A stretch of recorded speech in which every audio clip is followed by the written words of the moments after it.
right from day one. When the kids are producing a little tiny paragraph, 3 to 4 sentences, they're making connections, they're using pronoun reference, they're using synonyms, they've got all of this other cohesion and variation and deeper learning and thinking and realizations. It's so much more joyful. Who wants to produce 10 sentences? Who wants to practice putting appositives into 10 sentences?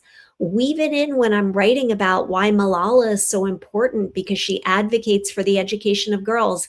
Now I care. Now I'm invested.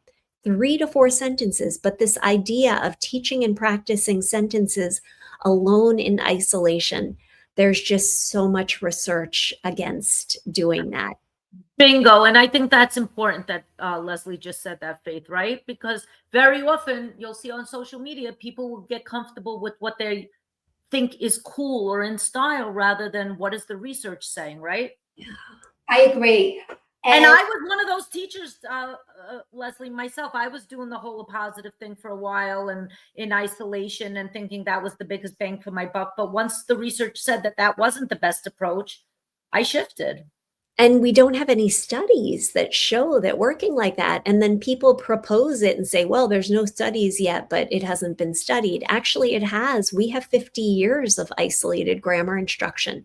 And even if you link it to the content they're learning, that's no different in the research studies. We've got all kinds of studies that are looking at history teachers teaching history content with, sentence diagramming, no gains. So this to me sounds like what we had discussed with Trina and Doug.